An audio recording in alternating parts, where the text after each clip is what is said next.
Good afternoon, everyone. My name is Jordan Rehill. I am interim head of evidence and insights at the YJB, and I'm really pleased to be introducing today's webinar. As some of you, hopefully most of you will know, last year we introduced Child First Day for the first time, essentially to spread awareness and to advocate for Child First, the framework, and all of the evidence that underpins it. And today, I think to celebrate the second annual Child First Day, we have a really great mix of presentations from people from across academia, across practice, as well as a bit of time for Q&A at the end to delve into some of the issues that come up through the presentations in a bit more detail. So you'll see at the top of your screens, at the top of the sort of Teams box, there's a Q&A section or a Q&A button. Do just pop questions in that Q&A as things pop into your head throughout the session, and then we'll try and pick up as many as we can during the Q&A session at the end of the webinar. In the interest of time, because we've got quite a packed agenda, I'm going to hand over to our first speakers. So we've got Professor Steve Case from the University of Loughborough and Professor Neil Hazel from the University of Salford, who will be talking us through some of the foundational principles of Child First and some of the latest evidence. So yeah, over to you, Steve. Thanks, Jordan. Right, okay. My microphone on, can you hear me? Yes. Good. Well, thank you very much for the invite. Hello, everybody. Happy Child First Day. I'm going to talk about, very briefly, about where the principles of Child First came from. Way back 25 plus years ago when I started as a criminologist with Kevin Haynes. And Kevin Haynes, he might be with us, might not at the moment, essentially created this principle of children first, offenders second in Wales with Mark Drakeford as a challenge to the imminent, don't need that, Crime and Disorder Act 1998 and the new youth justice that was going to emerge, particularly in England through the Crime and Disorder Act, which the Welsh Assembly and Wales didn't really want to implement with children who offended in Wales. And so, as many of you may well know, the new youth justice, as Barry Goldson called it, under the Crime and Disorder Act, revolutionised the youth justice system in '98, created a formal youth justice system for England and Wales, based on three key principles. One was managing the system more tightly, what practitioners did with children. One was responsibilising children much more strongly for their offending behaviour and to take more responsibility, primary responsibility for their offending behaviour. And the third principle was essentially risk-based early interventionism, identifying risk factors in children's lives and intervening early to try to counteract those. And Kevin and Mark and other colleagues in Welsh youth offending teams thought that this new form of youth justice was unprincipled, was negative, was dehumanising, and had the potential, whether deliberately or inadvertently, to seriously stigmatise and damage children and young people who came into contact with the youth justice system because of the way that it was framing and conceptualising those children and young people as youth offenders. It was choosing to understand their behaviour and respond to their behaviour in ways that were offender first and offence focused.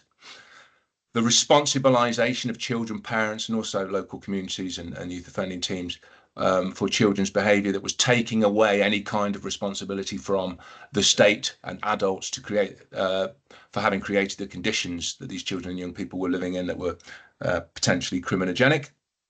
The labelling of children as youth offenders rather than actually children. The punishment-based, punitive and risk-based strategies that were visited upon children, and the potential to breach children's rights. So children first, offenders second was the initial principle designed in Wales to counteract a very non-principled, technical, bureaucratic, anti-child set of approaches to delivering youth justice in a so-called effective, efficient and economical way. All approaches that totally lost track of the idea that the people that were offending were actually children with the status and capacities and rights of children, and they weren't little adults operating in coming into contact with a miniature criminal justice system. So myself and Kevin, over the next several years, from about 2000 onwards, set about firstly criticising this non-principled new youth justice approach that was creating these labels of risky, dangerous and threatening youth offenders prowling the streets rather than vulnerable children in need of support. And working with, particularly with Swansea Youth Offending Team, and to look at their good practice and the way that they were pushing back against Youth Justice Board prescribed, at the time, Youth Justice Board prescribed understandings and approaches, and trying to identify a series of practice principles that were showing themselves to be evidence-based, effective and efficient and economical in ways that the government, non-managerialist ways that the government wasn't particularly supportive of at the time, but the Welsh government were. And we identified a kind of a model for animating the principle of children first, offenders second, which we called positive youth justice, deliberately to counteract the perception that existing youth justice was negative in its approach and understanding and labelling of young people. So what was happening in Wales, what was happening in certainly in some sites in England as well, that were resisting the new youth justice of the Crime and Disorder Act, was that they were working with rather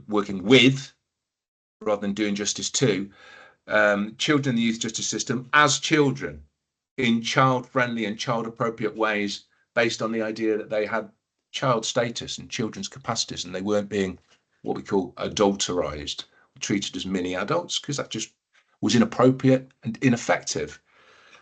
The emphasis of this positive youth justice was on the promotion of positive behaviours and outcomes for these children, rather than simply on the reduction of negative behaviours such as offending, reoffending, custody, exposure to risk. So we moved away from a very negatively orientated youth justice system and set of approaches. The emphasis of this effective practice in Swansea, Wales and certain areas of England was around diversion from formal systems. And so all of these principles were interrelated, were reciprocal. So diversion had to take place in child-friendly and promotional ways, but the emphasis was on diverting children out of formal structures that were seen to be criminalising, inappropriate, punitive, risk-based, and divert these children into more appropriate support systems. Another key principle that was being demonstrated was engagement, participation, and what we call legitimacy, around children feeling that their treatment was fair, their treatment was equitable, they were developing trust, they were being asked for their opinions and meaningful participation and engagement in decision-making processes and intervention planning. So that was working.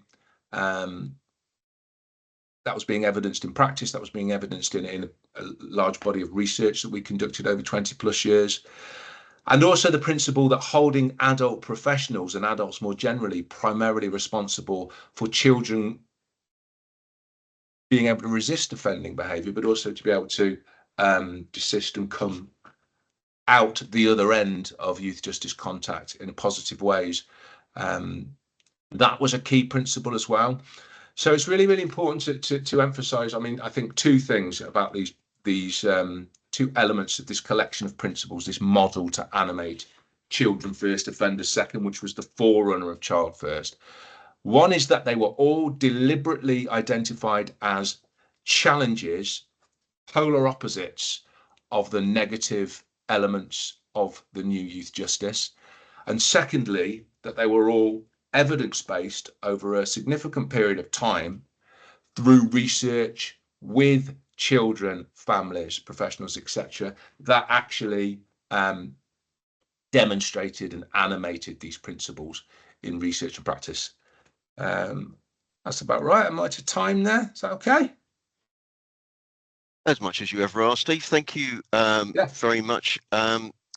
going to move across to my slide pack, and hopefully you can see it. No. There we go. So moving back. Okay, so first of all, thanks for the invite, and well done for the Child First Day comms team. Disappointed to see that there's still no Moonpig section for Child First Day cards, but we're getting there. So as Steve said, we got to the point in 2018 where the challenges were laid out very clearly, and the principles laid out clearly by the positive youth justice writers, Steve, Kevin, and an evidence base had really been built up on positive ways to move children forward who get into trouble, and kind of that template is there for some really positive youth justice. And we had Charlie Taylor coming in as chair of the Youth Justice Board, who brought with him a pretty progressive youth justice board members, and certainly the staff team at the Youth Justice Board are also sort of looking forward. But how do we then enable more progressive policy and practice more widely?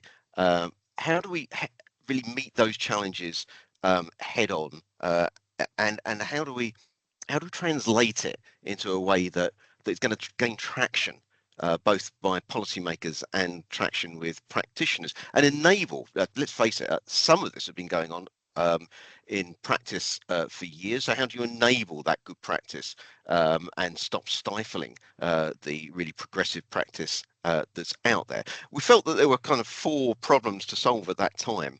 The first was that there was a perception from policy practice within and beyond youth justice that there was no consensus around the evidence base. Even though the principles are out there, people were saying, yeah, but people say something different. And I remember that Michael Seif Foundation event that I went to when I just went onto the board at the start of 2018 with a load of judges and magistrates. And I asked the question, what do you base your decisions on? Because they were saying they don't have, they don't have a very clear evidence base, and so they said, well, science is confusing because we ask some people and they give us one answer and others give us another answer. So what do you base it on? And a district judge put his hand up and said, well, I always base my decisions on what I think my old housemaster would have done. Now, clearly, we're failing the system if academics aren't able to package and the Youth Justice Board isn't able to package the evidence base to guide policy and practice. We also had the problem that children first, offenders second, and even sort of positive youth justice was being misinterpreted, deliberately not so, I don't know, by those out there, policymakers and practitioners. I even had one practitioner absolutely convinced and saying to me, well, children first, offenders second means that you're kind of nice and soft with them at the start, but then you punish them. And it's like, what? That's not what we're talking about. So there's that problem. And then how do you get it to stick when even though it's the evidence base, when you have various different agenda from all different policymakers and political parties and others and different even sort of arm's length bodies that have different agendas. How do you carve that through? So that was another issue that we had. But another significant one was that the progressive youth justice, the positive youth justice, PYJ, the principles and so on, it didn't have a particular theory of change. And that was quite deliberate, really, because the idea is, well, actually, it's not about changing these children, but what is it that the practitioners could work with in order to move things forward?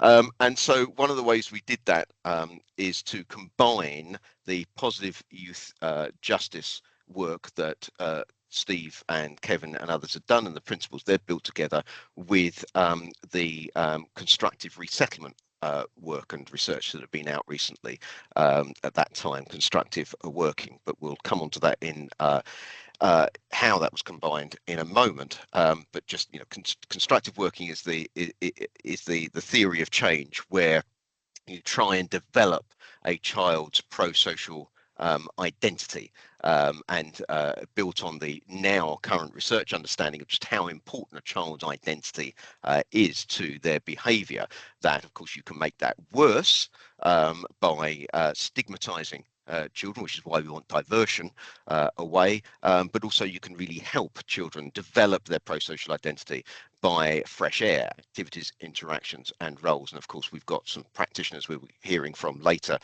like Michael O'Connor, who have done this brilliantly in practice built upon child first. So we ended up with these 4 tenets. There isn't time now to go through all the words and all the concepts that are involved. There have been other presentations on that, but what I will say is there are resources I'm going to come on to in a moment that do that very well, including in particular, I would say chapter 7 of the Child First book that the reference is there, where we talk in detail about every single word and why that was chosen, and it was absolutely painstaking. I added up the other day and worked out there are about 33 research messages contained in those 4 tenets that we have there, not tenets, and very carefully crafted to address stakeholder concerns. So briefly, Child First is a framework to summarise contemporary evidence. It's interdisciplinary. It shows an enormous amount of consensus that's actually out there at the moment about what works to help children and to produce safer communities and fewer victims. More consensus than I've ever seen throughout my career. It is translated for policy and practice, and it is a decision-making tool. Those tenets, you're meant to actually use them for decision making, but it's also a guiding principle, and it's the YJB that have described this as the guiding principle for the youth justice system. It's not just a phrase or a mantra, and it's certainly not just one alternative approach to other approaches. It's meant to be a summary of everything that's out there, not just one approach. There's been a lot of progress with policy, I think, the national standards, case management guidance, Welsh blueprint.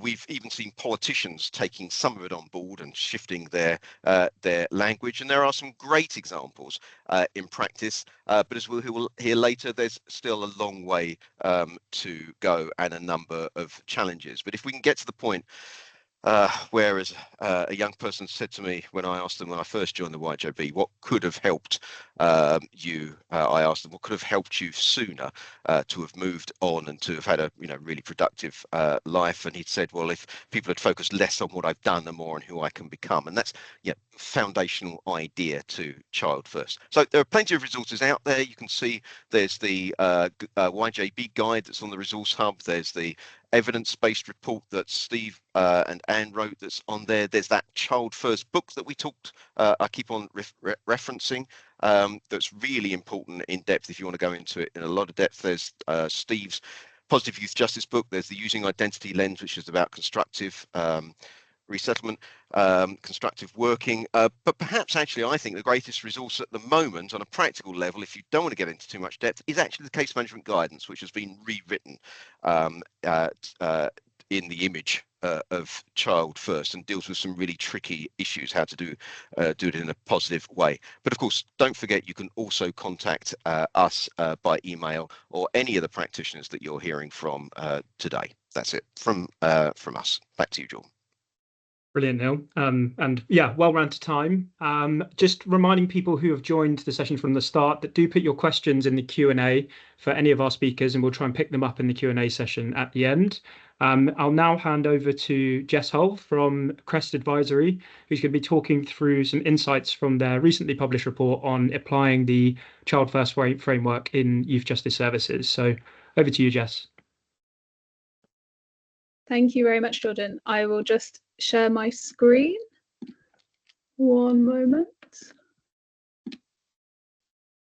Okay, can everyone see that okay? If you could give me a nod, Jordan. Yeah, the only one I can see. Yeah, brilliant. Okay, lovely. So first of all, thanks very much for the invitation to join the webinar. As Jordan said, my name is Jess Hull. I'm a senior Strategy and Insight Manager at Crest Advisory. Crest has recently published research on the application of the Child First framework in youth justice services. So I'm really pleased to just have a bit of time to tell you a bit more about the research that we did, but I'm going to focus particularly on our findings from children, which is kind of part of a broad suite of research. So just quickly, Crest Advisory, we're an independent consultancy and think tank, and we research and advise on crime and justice. We have quite a bit of experience in the youth justice space, including research on trauma-informed practice in the youth justice system, as well as youth violence and vulnerability.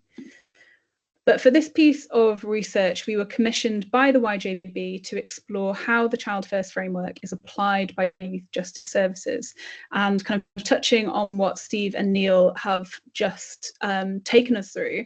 This is because while we kind of understand there's broad awareness of the Child First framework and its tenets, there's maybe less clarity on what the application of those tenets looks like in practice, and particularly across different settings in youth justice. So we took a mixed methods approach to the research across 3 different phases of work, so including evidence review, 2 surveys across youth justice services in England and Wales. 1 was for children and 1 for practitioners in youth justice services, as well as deep dives and workshops with 2 youth justice services. But in the time that I have today, I want to just focus on how we engage children in the work and what they told us as well. And as I'm sure many people on the call will be very comfortable with, putting children's experience as central in research about the systems and structures that affect them is really important. It means that the solutions can be collaborative and really recognise the realities of children's lives as well. And in going about this research, we drew on our experience listening to and engaging with children in a trauma-informed, collaborative and ethical way. As Steve and Neil have taken us through, Child First is the guiding principle of the youth justice system in England and Wales. The 4 tenets are just on the screen there, but it means seeing children as children, focusing on their rights, their needs and potential, and diverting them from the justice system. As kind of has already been explained, the framework is a tool created to help professionals to make good decisions using the evidence on what works best for children in the justice system to improve outcomes, prevent offending, and achieve safer communities with fewer victims. To understand children's experiences of receiving support from youth justice services, and to understand the extent to which that experience aligned with those 4 tenets of the Child First framework, we conducted a national survey of children in youth justice services across England and Wales. And the survey was designed to be accessible in both language and content, and was tested with youth engagement experts at the YJB through the Youth Advisory Network. So the questions in the survey didn't explicitly use the language of the Child First framework or the Child First tenets, which might have been kind of confusing or kind of not easily understood necessarily, but aimed to capture children's broader experiences and feelings within the youth justice system.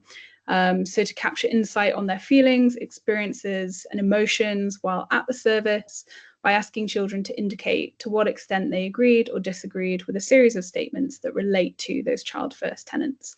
And there's an example of one of the questions from the survey on the screen there.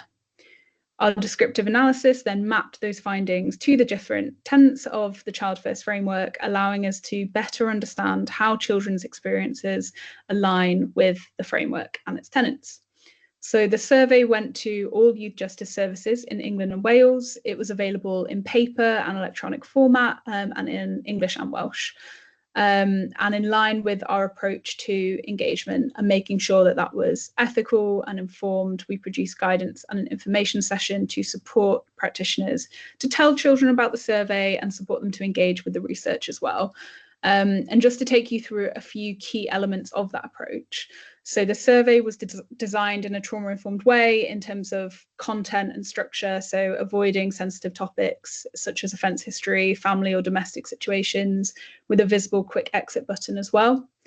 The information sheets were clear and accessible for children and families to ensure informed consent.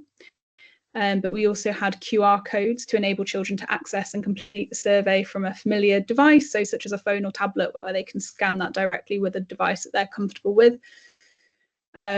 We produced guidance for practitioners on assessing GILET competence to determine if a child between 13 and 15 was able to give informed consent to participate, as well as some suggestions for practitioners on how they could hold a group session to discuss the survey and the research with children and support them by answering questions, but also how to avoid any bias and ensure valid results in the research. So emphasising the anonymity of the survey, who would see the responses, and making sure that children understood that the survey was completely voluntary and they could skip any questions or end the survey at any time.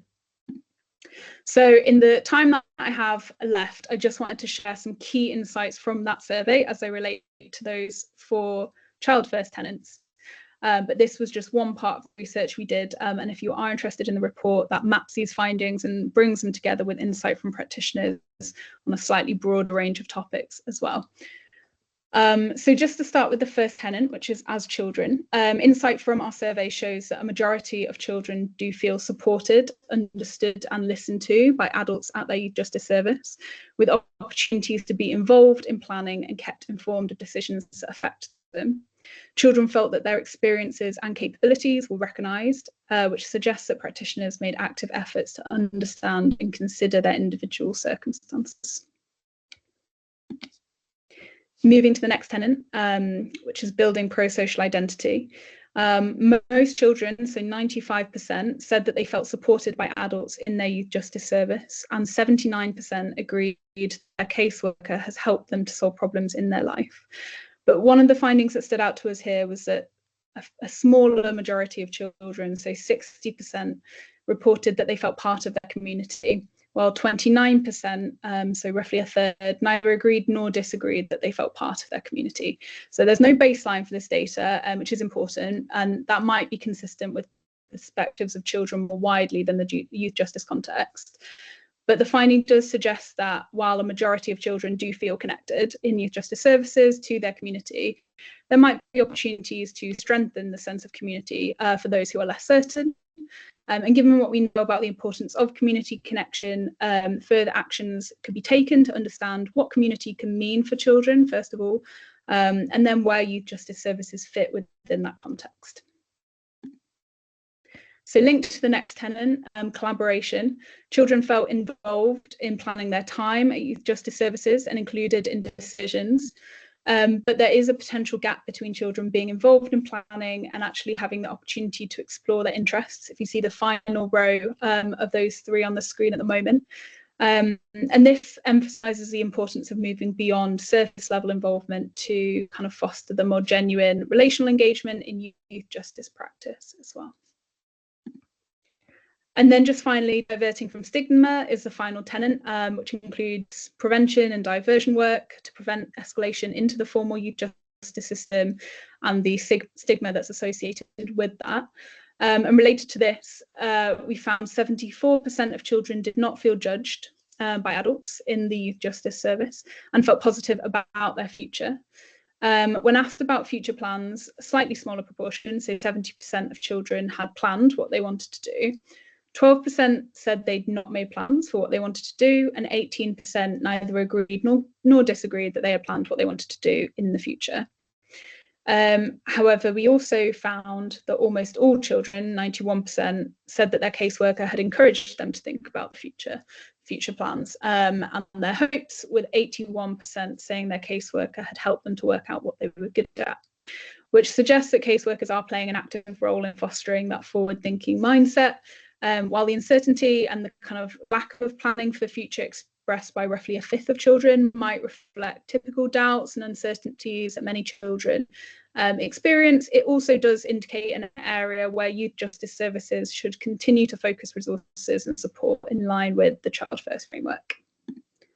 So just finally, I wanted to mention that, of course, it's really important that research which involves children and affects children is accessible to children as well. We've created accessible and hopefully engaging summary reports to support children, families and practitioners to engage with our research findings, and we've just screenshotted them on the right hand side of the slide there for you to see. So these posters, the kind of summary reports, they use shapes and guided questions that lead children through the content of the research in a way that follows the natural thought process and allows them to engage with the work.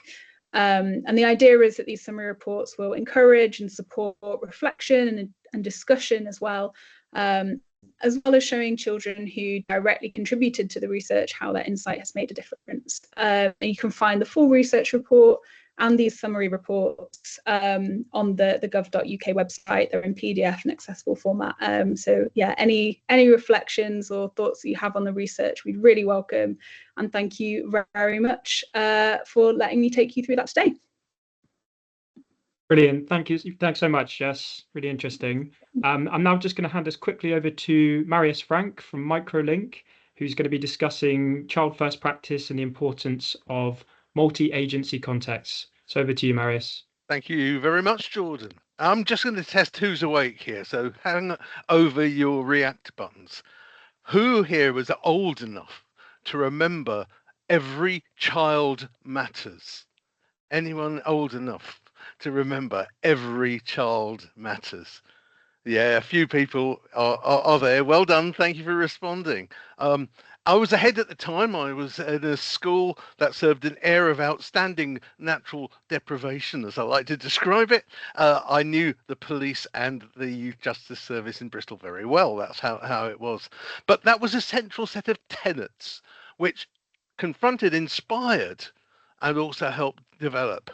It was such a shame that it was turned into Every Exam Grade Matters within a few. Oh, was that slightly political? I do apologise. But all I'm saying is I think those child first principles are absolutely fundamental, and I think will make such a difference to young people today. So what I'm going to do now is just share, I hope, my presentation today on Child First Matters. It's been a wonderful journey for the last few years, I have to say. It's been great fun, and I've probably worked with most of the people on this call indirectly in one way or another. So here we go. Let me just see if it comes up now. Yeah, great. So I'm going to take you through how child first practice has spread and actually, I think, consolidated work that was already being done. Back in 2015-16, I was working at the time for an organisation called Achievement for All.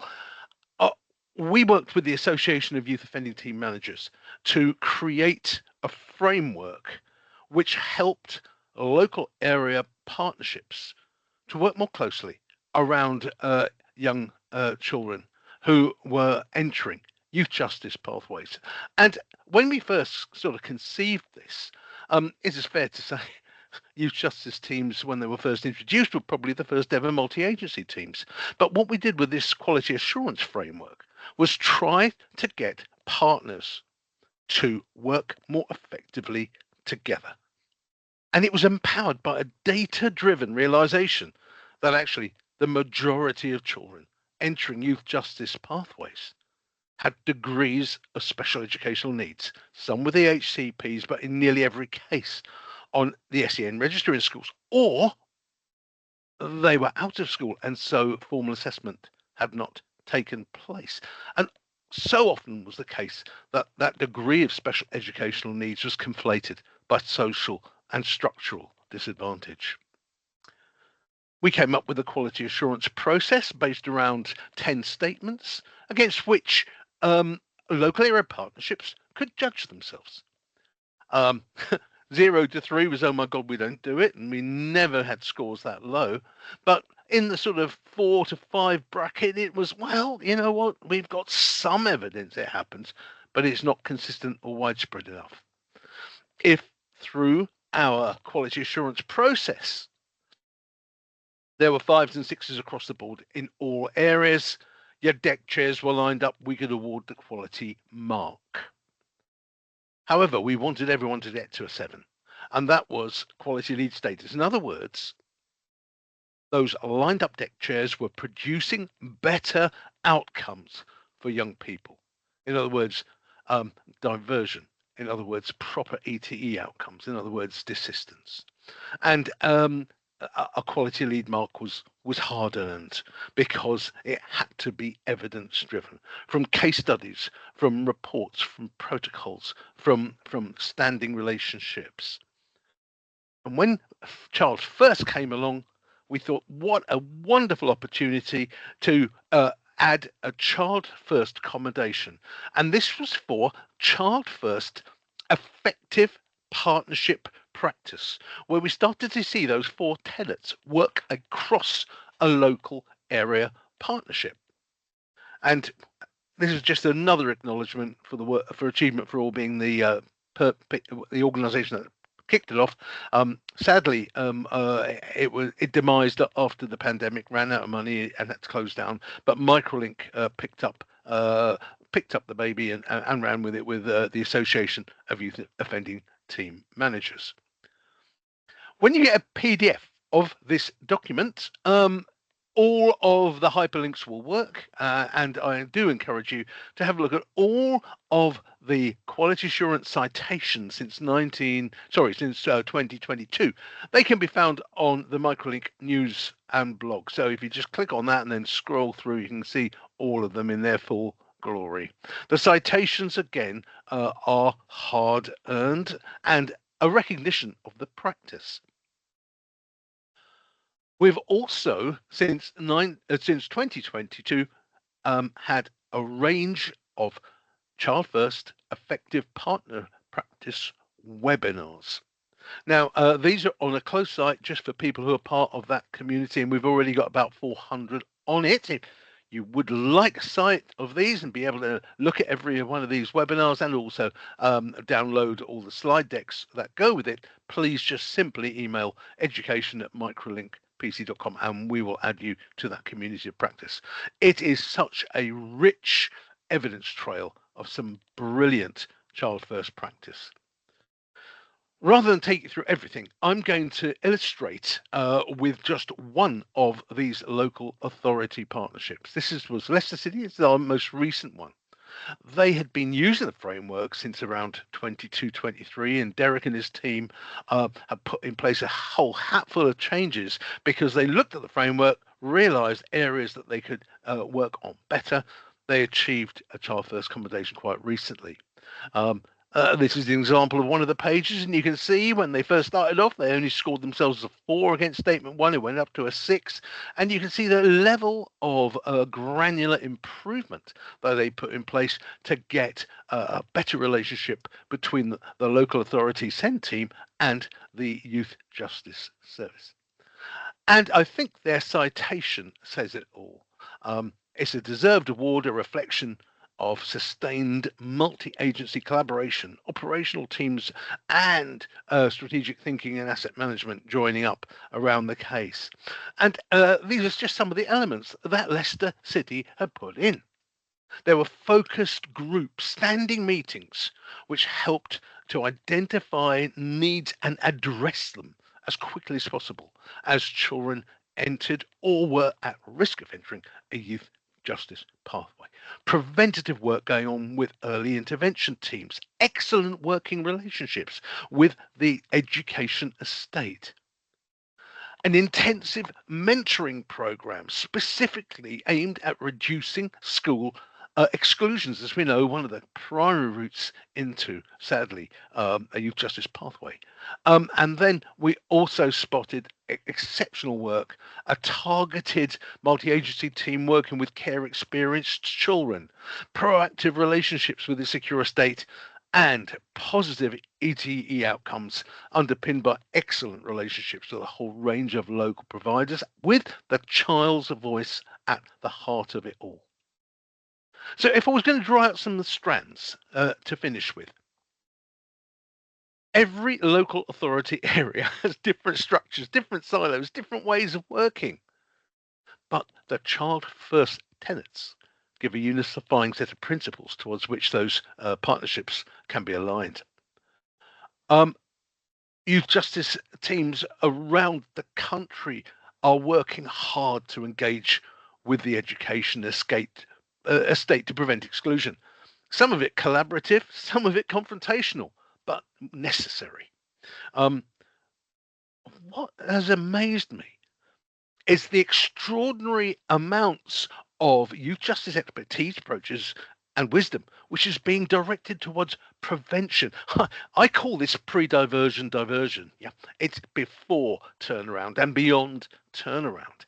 I'm just wondering if it's being adequately acknowledged across the leadership of this area. So that's something I'd love to explore with some of you at a later date. The other thing we're noticing is the critical contribution of co-located professionals. And finally, the need for strategic join up. Directors or assistant directors of education chairing some of these panels and overlooking the whole process, ensuring that as a young person's needs come to the fore, they are addressed.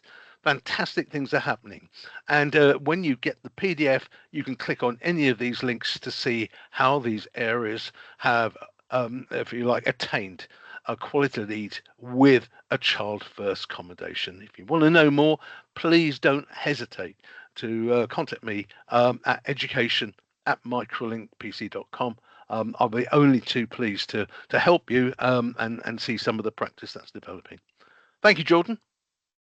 Brilliant. Thanks so much, Marius. Now over to Bayer Nigolian, who's the team manager at Wokingham Youth Justice Service, who's going to talk about Wokingham's exclusion prevention program. So over to you, Bayer.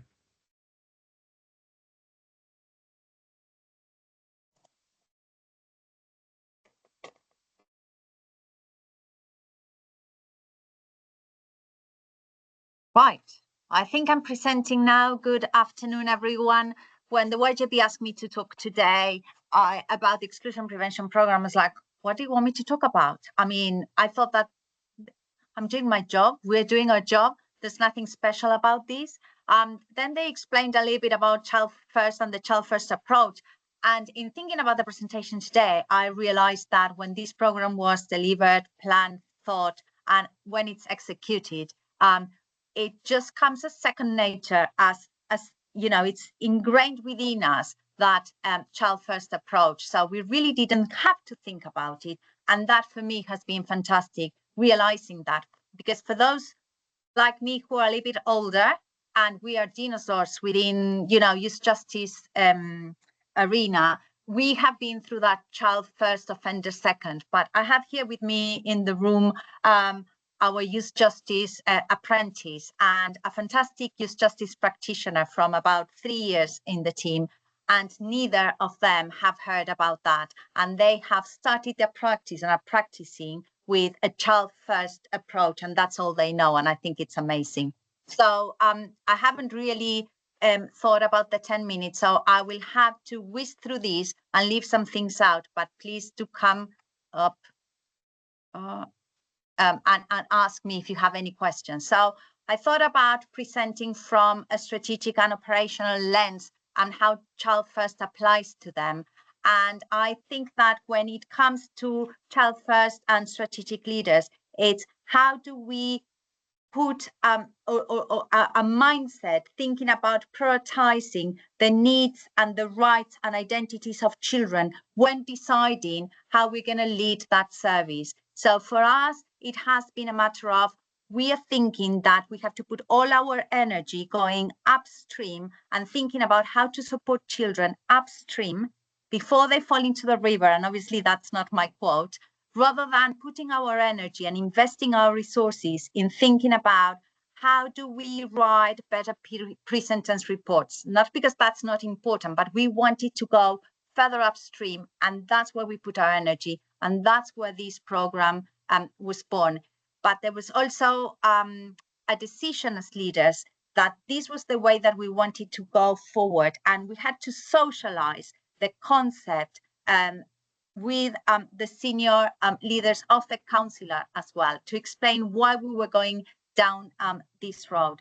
And there's something about how we also share that child first practice, not within the usual suspects of the youth justice partnership, where you would say, you know, health justice or the courts or the police, but also to go and inserts the concept within schools, because contrary to many beliefs, they are not necessarily a child first setting, and many of them are still treating children as mini adults and are using policies and approaches that are more alike to a mini adult or an adult-centric approach than children-centric approaches. So that's one of the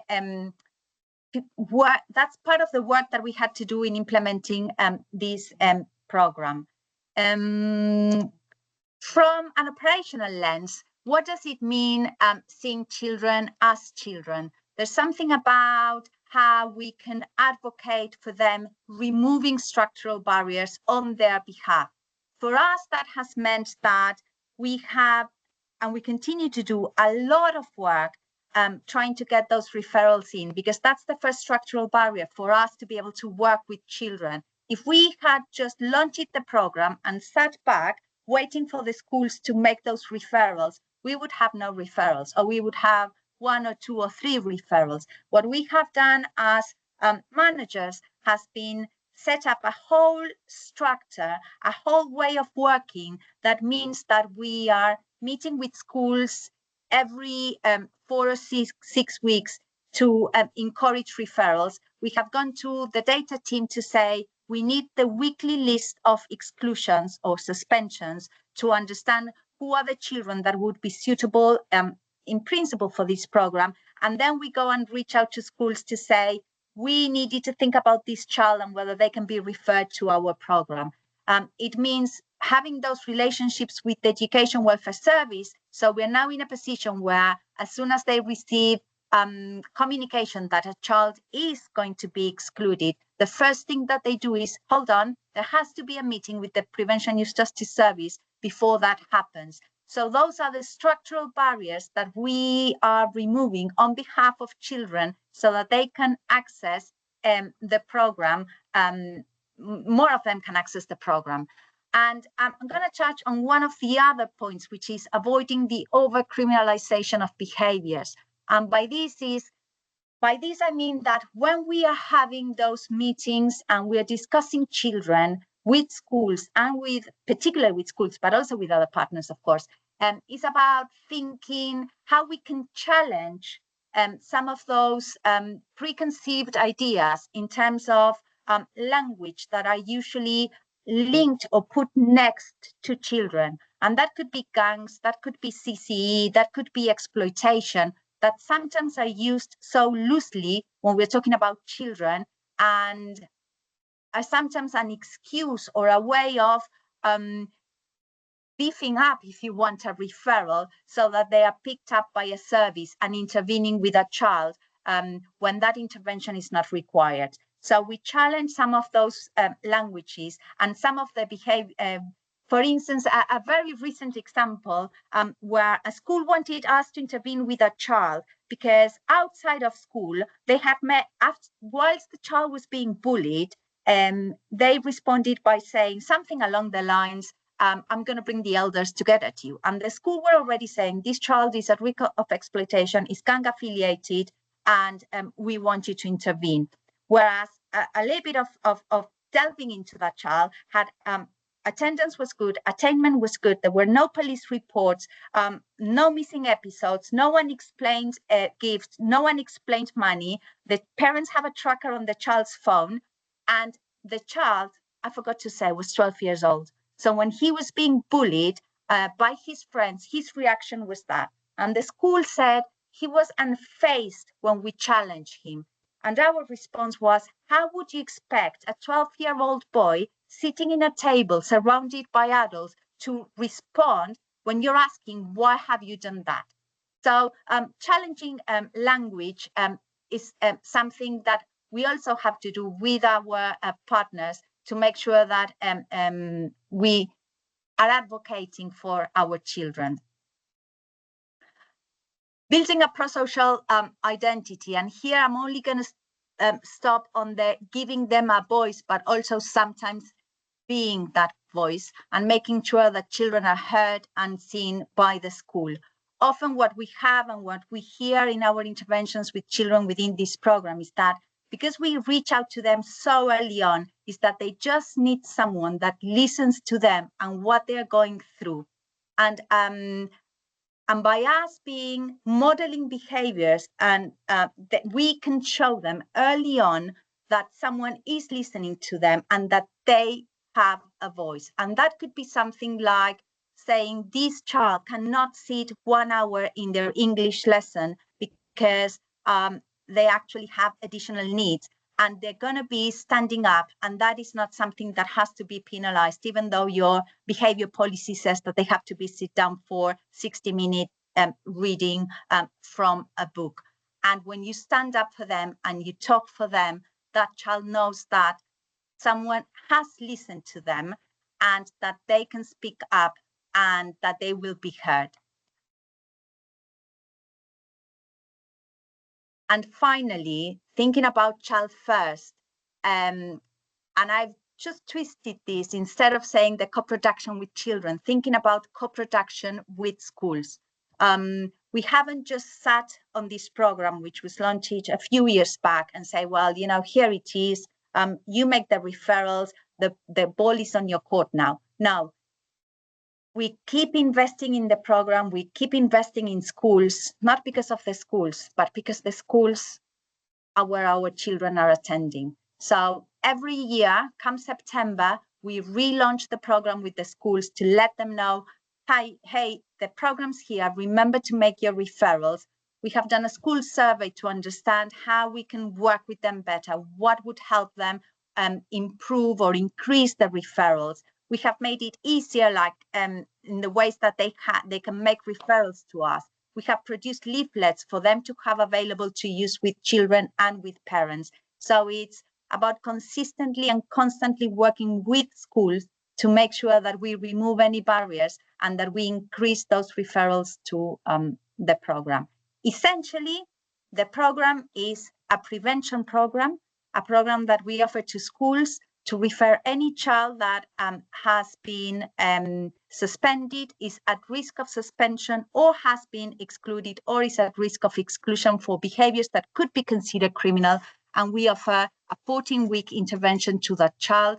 And the whole planning, assessment planning, and delivery of the program is based on child first principles. And it works. And it works because children are not coming back, because children are going back to school, and because children are not becoming first-time entrants. And to be honest, the program was born as a way of reducing first-time entrants. And we have achieved that.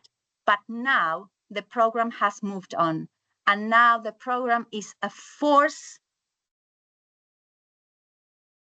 to make sure that we keep our children in mainstream education.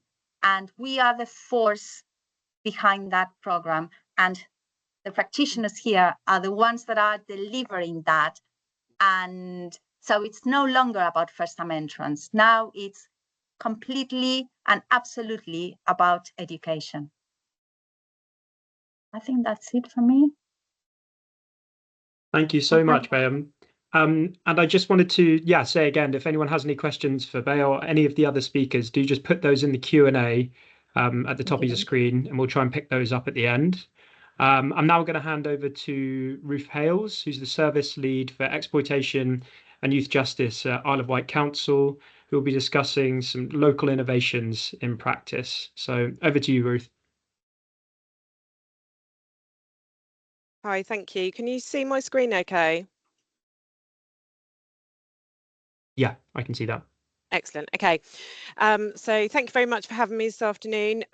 So a bit like Bayer, actually, when I was asked to speak about child first work on the Isle of Wight, I thought we're just doing our jobs. We're just doing what we do. But maybe we're a little bit further along the journey than other areas are.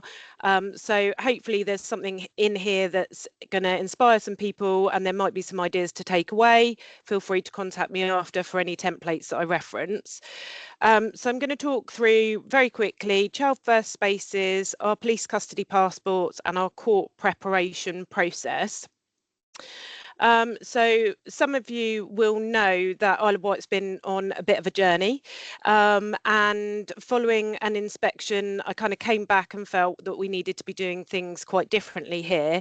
And actually following a visit to Swindon Youth Justice, I came back and said, I think we need to look at the way that we engage children. And we started by looking at the spaces in which we see children. So we had an opportunity to revamp our court office where we see children before their court hearings. And we used that space and we used the young people that were currently open to us at that time as a reparation project to paint that space and to build all the furniture and for them to choose actually what they wanted to be in that room. And one of the things that they said, which just kind of took me away really, was they wanted access to water, which is kind of not too much to ask, is it, when you're in a bit of a stressful situation. So we got them a mini fridge, we got them some drinks, we got them some snacks. We tried to make the room look more friendly. So the picture on the left is how that room was, and you can see you've got a desk facing a wall. And then the picture in the front with the nice rug on it is how that room became and is now. So that was our first Child First space. And after that, we thought, yeah, we need to carry on doing this. So we see children at County Hall here in Newport on the Island, and we did the same thing. We got young people involved. We gave them the procurement card. They went out, they picked the cushions, they painted the pictures on the wall, and they decided essentially what went into that room. After doing those two projects, we then moved on to work with a local artist. So I contacted our local sergeant and said to them, actually, the police cell isn't a child-friendly space. I don't think a child cell can ever be a child-friendly space, truly, to be honest. But we definitely needed to do something to improve that space. So we worked with a local artist and we got some young people together, and they drew 150 individual pieces of artwork.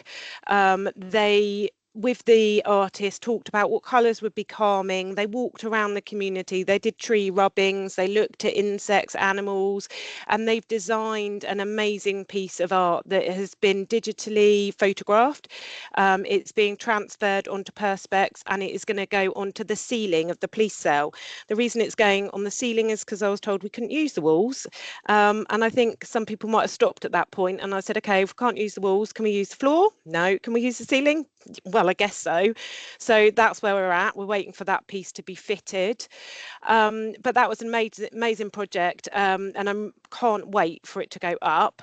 And then that kind of felt really inspired by the group of young people that got involved, you know, and the artist that just had such a lovely approach. But actually what we realised is that we chose that artist, and we thought, yeah, you'll be a good fit to work with our children. This time we wanted to do something slightly different. So this is a project that's still ongoing. We are working on our court cell next, and we got 4 artists and we put them in front of the children, and Dragon's Den style, they tore their ideas apart, as you can imagine, and then they chose which artists they want to work with. So because there's no windows in the cell, they have decided that the project is going to be called Windows to Wellness, and they are designing windows and images that are going to be inside these painted windows that are going to be transferred into the court cell, hopefully in the next couple of weeks. So that's a really exciting project that we've been working on with a small group of children. So Marius has talked earlier about the SEND award, and so for Isle of Wight, that for me was something that we really needed to achieve. We know that 80-ish% of children open to youth justice services have some form of special educational need or disability, and we wanted to make sure on the Isle of Wight that we were really considering those young people. So we worked with Marius and we achieved our SEND award, which I was really chuffed with in July last year. A couple of the things that that came about, as well as better partnership working with the SEN team and our speech and language service, was these visuals for children. Now, these may seem really simplistic, and actually they are really simplistic, but on the left, the multicoloured image that you see is basically drawn up for a child that had multiple professionals involved with him. He was so confused who was coming to see him when. He had the teacher, the police officer, the social worker, youth justice service. And so we designed this really simple image for him that tells him who's involved, why, and puts a little image next to each person. Then we transfer that into a monthly calendar. And for him, that worked really well. For other children, it may not, but it's just an example of how sometimes using really simple tools can help children feel more in control of the professionals that are bombarding them sometimes. And then the custody passports. So some of you have seen this, have the template. If you want it, you're welcome to use it. The image is a stock image, not a child that we're working with. But ultimately, custody passports are something that were rolled out across Hampshire. And we complete these with children. And we say to children, often our children that we know are possibly likely to go back through custody. When you are being booked in, what is it that you want the custody officer to know about you? You know, things like, I'm not going to make eye contact. I've got historical trauma that means I don't want you to touch me. I have got a dog called Bill. And sometimes those things just mean that you can have a conversation that you wouldn't have otherwise had, and allows a little bit of a human aspect that these are children. We need to see them as children, and so do police officers. So to take that on to the next step, we then created some custody passports, custody packs, sorry. We contacted custody and said, if we were to supply you some things that children could use in the cell while they're waiting for their AA to arrive or are waiting for their interview, would that be okay? And they said, yeah, we've got a few bits. And so we contacted a local primary school and they gave us a ton of books. The police resourced some things themselves. And when I rang yesterday to book in a child or to complete an appropriate adult request for a child, they told me that he was playing football in the cell. And I was just so pleased that they're using those resources. Another thing that the police have created, this is not wasn't implemented by Youth Justice, but I think is really good, and maybe you have something like this in your area, is called video books. So this is a digital book that children can access in their cell. It gives them videos to watch. It covers things like mental health, where to go for support, substance misuse, the risks associated with that, and exploitation, amongst other things. And they're working all the time to update those videos, make them accessible to children. Okay, the reason why you actually asked me to be here. So court preparation process. Now, you may well do some of this already in your areas, but in terms of preparing young people for court, so we have a standard process that we follow. We send out pre-court letters and leaflets for children and families. Those have all been redone as part of our SEND award, and they've all been SALT approved now. So they are more image-based than text-based, and hopefully make it a little bit more engaging for children. We hold an internal pre-court meeting, so when we know that a child is going to be going to court, we will hold a meeting, we'll talk about those children, and we now consider their SEND needs. So we will talk about have they got an education healthcare plan, which professionals are involved, what do we know about this child, what can we do to try and prepare them for court, is there certain information that we need to pass on to the bench to be aware of. So after that meeting, our parenting officer will then phone parents and carers and offer them a court visit if it is needed. And the case manager, so if the child's been open to us recently, they will complete a pre-court assessment and pass that through to the court duty officer. This will tell them key information about the child. Things like when they're really nervous, they laugh, and really important information that we feel the court staff need to be aware of, because sometimes, as we know, in court settings, behaviour can be interpreted as being dismissive, you know, and not engaging, not taking things seriously. But sometimes there are reasons for why the children are presenting and behaving in that way. We have pre-court discussions with the child. So we've got videos that we use. The Lego image there is an example of something that we've created with a child to help them visualize what the courtroom was. So just as a very quick case study, so this came about because a child didn't want to visit the court. We only had stock images of what our courtroom looked like, and actually we wanted to be able to explain to the child what they were going to experience. So together we created this image, this Lego piece for them to help them understand where they need to sit, who's going to be there, when should they stand, when should they ask questions, and what a little bit of what it would be like on the day.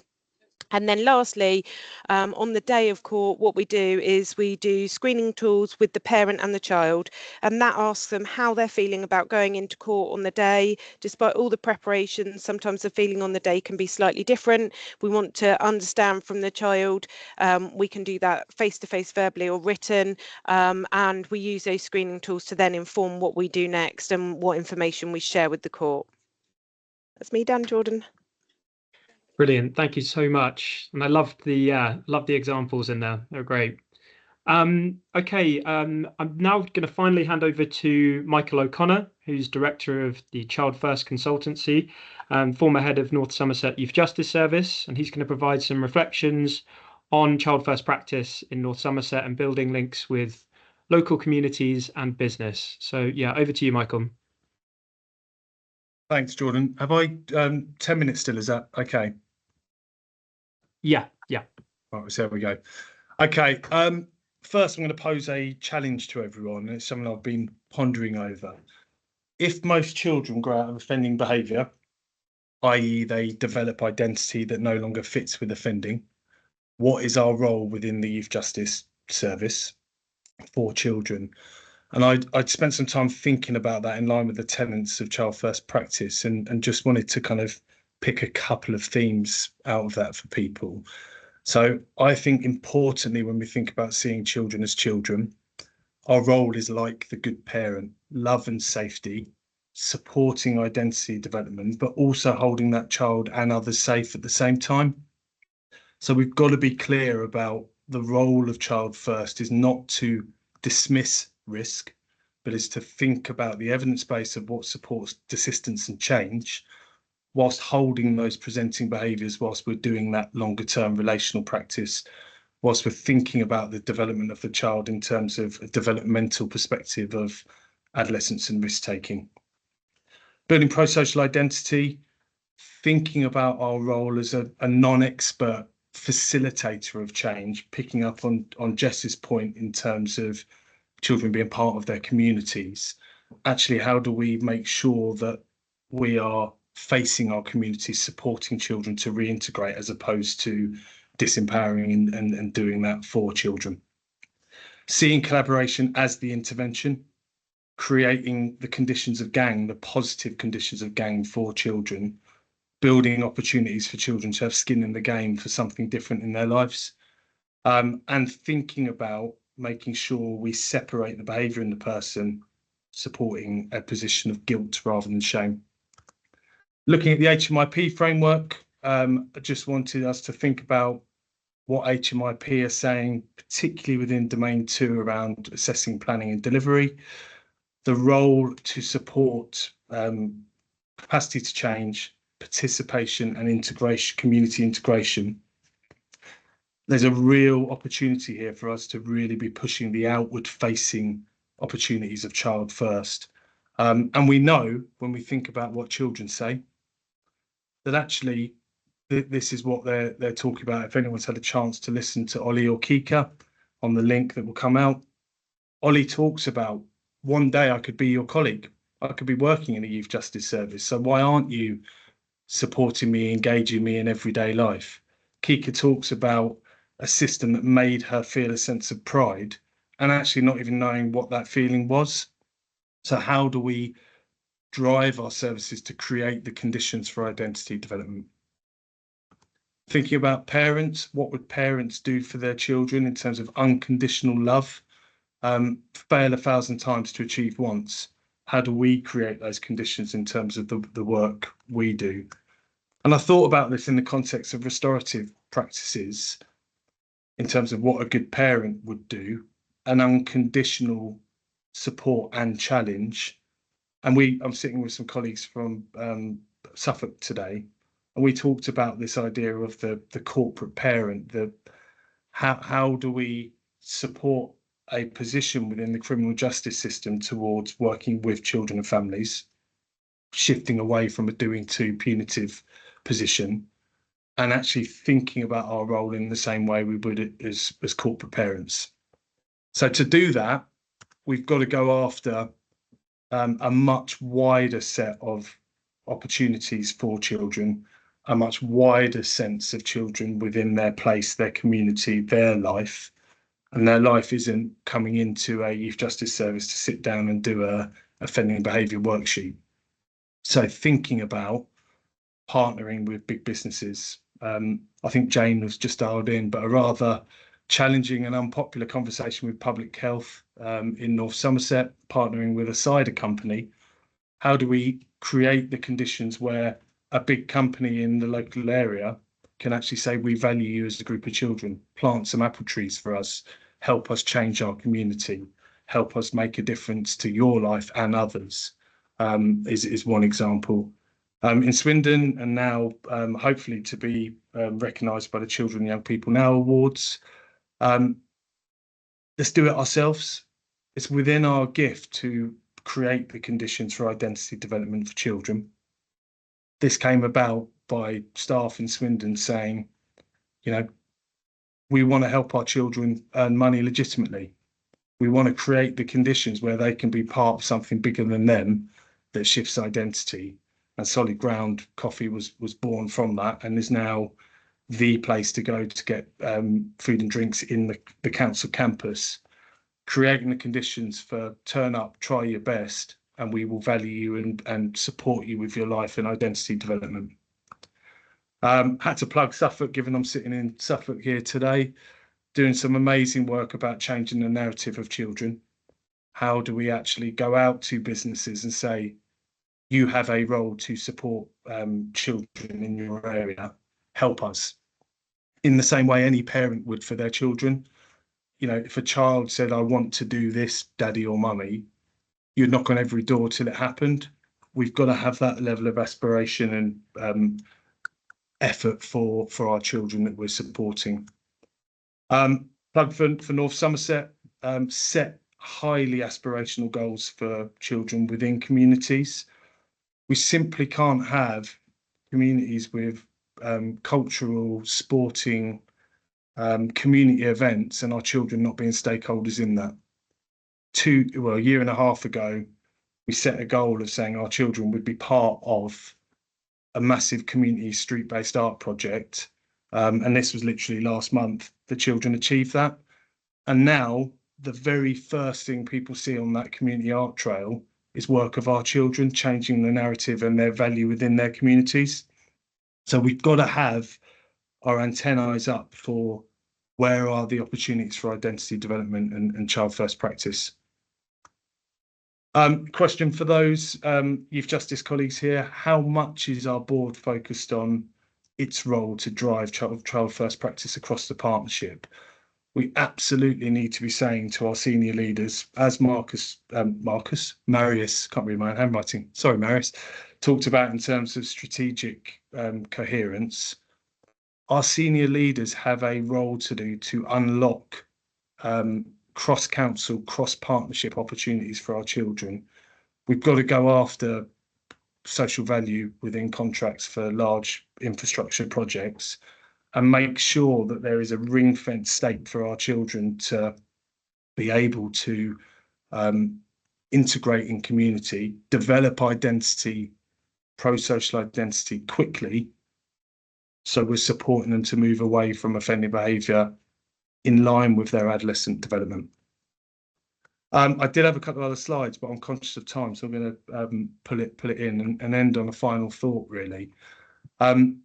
The work we do in terms of child first practice, we've got to take the principle of a good parent, fail 1,000 times to achieve once. Let's not stop at, well, that didn't work out, so there's not really much we can do, or as Ruth has done from a a visit to me and others in Swindon a couple of years ago.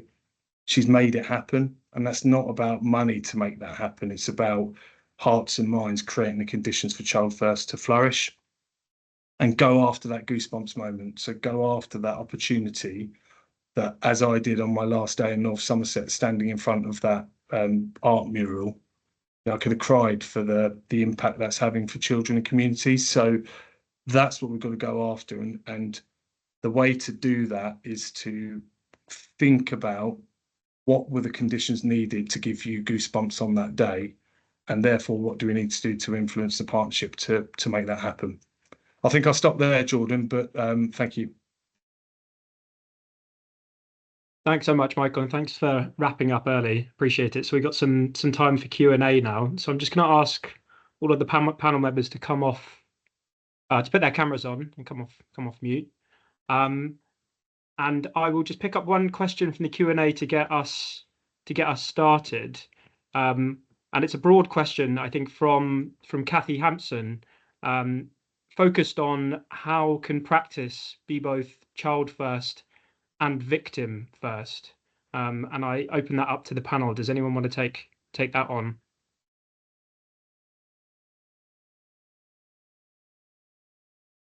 Yes, Neil.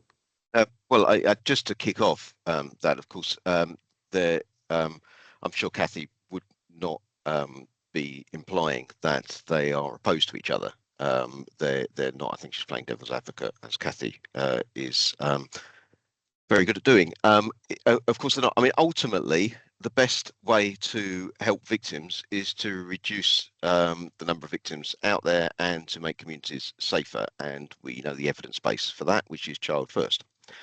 So you develop child first, and essentially it becomes victims first. But of course, it's not child first, victim second. It's child first when we're working with children. And kind of it speaks to those misunderstandings of child first or children first, offender second that I talked about earlier, which I know Kathy does not misunderstand it. She's definitely playing child's advocate.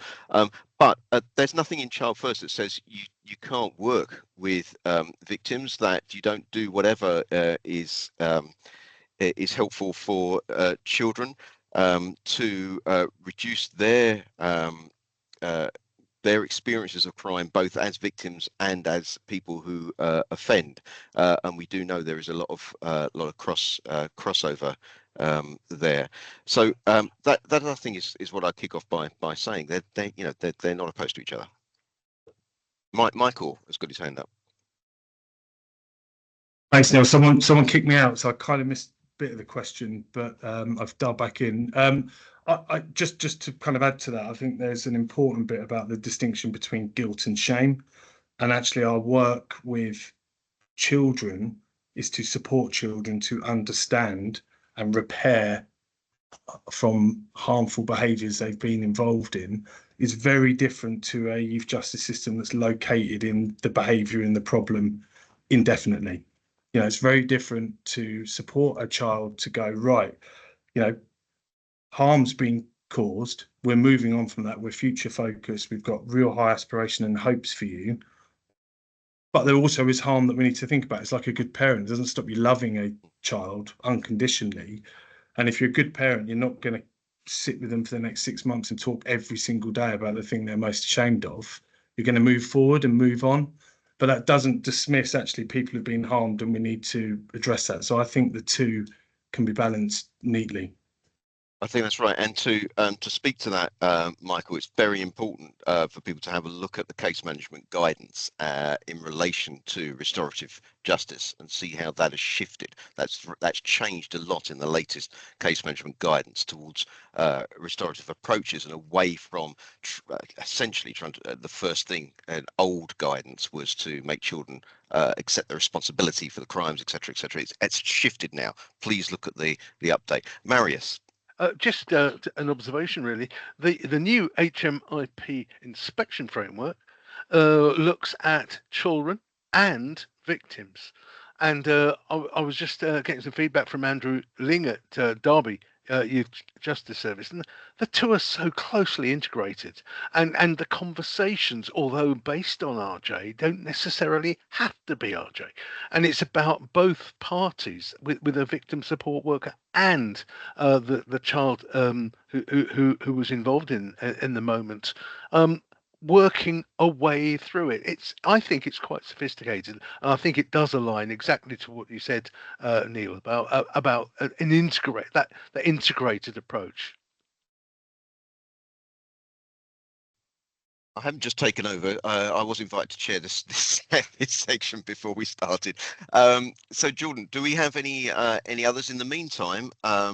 What I would encourage people to do, I'm really interested if there are any more practical examples of how we've built in child first. I mean, we've heard some great examples today, but if anybody has any others while we're waiting for Jordan or somebody to contact me with the other questions from Q&A, then please put your hand up. Let's hear some more examples of how you've interpreted child first tenets and built some really good practical examples that build and develop children's pro-social identity and treat children as children and divert them away from stigma, which we know is absolutely key, and of course help collaborate with children as well. Thanks, Neil. There's quite a few questions in the Q&A for specific speakers, so I've tried to pick out some broader ones here. So we have a question from Richard Omari, who says that I've observed that young people who transition from our youth justice to adult probation struggle to cope due to our child first principles. How do we best prepare such young people to cope, please? So I think to the panel. That's a really good question, and I do know just before we move on that Barrow Cadbury Trust and Transition to Adulthood are looking at how that can be smoother, and I think it's there's a lot of work being done with young adults in the probation service at the moment, looking at how it can be more in line with the evidence, but for younger people, including young adults. Michael, I know you had your hand up previously to give an example of child first. So if I can move to you quickly for this, I think you did anyway. And if you can't answer this, then at least give your example while I wait for somebody else to put their hand up to answer this particular question. It was actually about the Polly's question on the police and child first, but just briefly on the young adult bit, it aligns with you, Neil, in terms of the evidence base around adolescent brain development tells us we need to absolutely apply child first principles and practice to that cohort, and we've got to get on board with the thinking around transitional safeguarding. We've got to not just play lip service to that or end up in a space where we're frankly not to devalue this cohort, but it ends up becoming a conversation about children, the kind of EHCP send space, and those who certainly don't meet that criteria, we're not thinking about in terms of those transitions appropriately. So, absolutely, what I think we should be doing is those who can't recruit a probation officer because of the national shortage, etc., should be using that money to get someone who's focused on transitions and not saying we haven't got a probation officer, oh well. We should be saying, right, we're actually going to get someone who's going to be doing that piece of work. And I know places like Southampton are doing that really well. So absolutely, we need to recognise they still are, they're adult children, and therefore apply the evidence base accordingly. Thank you. Child raising my hand like this. Sorry, I have the hand disabled. I don't know who was the person that asked that, but it was a really good question. And I would say that rather than getting the child ready to have a different way of working when they get to probation, it's the other way around, getting probation to work in a child first way. And actually, there are, at least I can give examples in Berkshire where we are, that is starting to happen.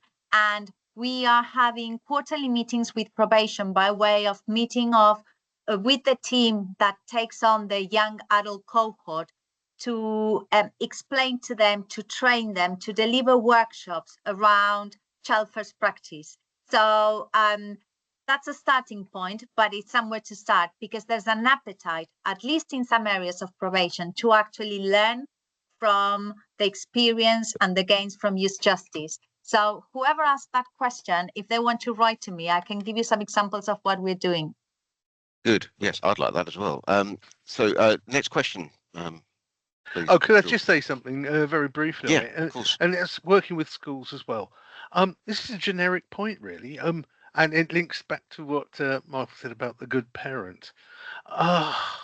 If we just concentrate on the well-being of young people at the expense of building their personal resilience, then it becomes a deficit model.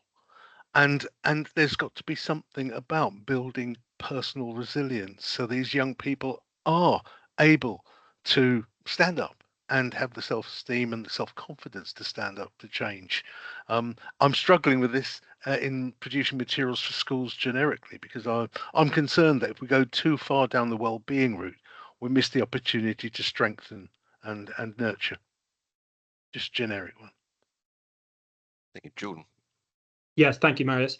So there's a couple of questions in the Q&A around the police, number one, and also HMIP, and they're both around how do we sort of encourage child first, the application of the child first framework amongst partners. So that's the broader question. I won't go into each of them. So yeah, I'll keep it quite broad and hand that over to the panel. How do we encourage the implementation of child first amongst our statutory partners and amongst the inspectorate as well? Let's throw that out to anybody who wants to answer that difficult one. But it is, of course, a challenge that not just individual practitioners have had, but the YJB has had over the years, and it's an integral part of its business plan to encourage youth justice beyond, child first beyond just youth justice services. We've seen some broader violence reduction partnerships and MOPAC and others really taken on board and develop. But we know from research that there is at least a perception of resistance by certain agencies, both national and local. So how is that addressed? We know people like Michael Swindon, it got an outstanding HMIP judgment when it was very front and centre child first and pro-social identity. How did you do it? And then Jess afterwards, please. I guess the first thing to say are that the tenets of child first practice apply to each other as well. So if we see people as people, support people around a pro-social, working with each other, collaborating with each other and diverting from stigma, if you engage with police colleagues in a place of kind of challenge and support, we're essentially saying, yeah, do you know what? It's tougher for you in your job than it is for me to see children as children. We get that. How do we work alongside each other? Where are the opportunities? Actually, there's a real, if the work's done in relationships, the work's done in relationships with each other as well. So actually, we've got to get alongside and go, as Ruth has done on the island, is like, we can support opportunities for child first in policing. We also need to be really clear about being generous with our privilege and our time. If we've got the beautiful opportunity to have that goosebumps moments with kids, how do we actually give that over to our police colleagues to lead on or engage in moments where they go, wow, this is amazing and kids are amazing? Because that's where you get the momentum behind it. And that's what we did in Swindon so well, I guess. Jess, I'll hand to you. Thanks. It was really just to build on that. Part of our research, we asked people about partner relationships and kind of where the challenges and opportunities were. And yeah, 60% of practitioners felt that terminology and language were barriers to being able to apply the child first framework with partners, and kind of referencing police specifically in that point around the perception of conflicting priorities. But kind of, as you said, Michael, really underpinning that is kind of consistent outcome and consistent goals that partners do want to achieve for children and for communities. And we did hear of good examples of close working with police in particular, of being able to explain and actually kind of move the dial a little bit on police decision, particularly for kind of out of court disposal work as well, which was really positive. I think one of the suggestions that was brought to us was for the kind of production of in setting kind of case studies about what child first and kind of those tenets look like in practice, to show police and partners, and thinking about courts here as well, probation, as we've already talked about, that actually kind of what this can look like is in many ways aligned to what they would want in terms of outcomes for children and communities. You're kind of all working to the same goal, really. It's just that language point which seems to be the barrier. Brill, thank you, Jess. And we're now 2 minutes over, actually. So yeah, I would just like to say thank you again to all the presenters that we've had along today. Thanks to everyone for coming along, taking time out of their busy schedules to come along to the webinar, and to those who submitted questions to the panel. I'm sorry we didn't get round to all of them. Yeah, really great to understand the underpinning evidence base, understand how it's being applied locally. I thought those, brilliant examples of co-produced materials, the operational and strategic application of Child First, and also, how to create those conditions for positive identity development were really strong.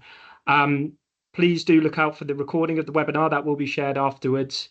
And I'd just like to say thanks again. And yeah, happy Child First Day to everyone. So yeah, brilliant. Thanks again. And yeah, see you soon.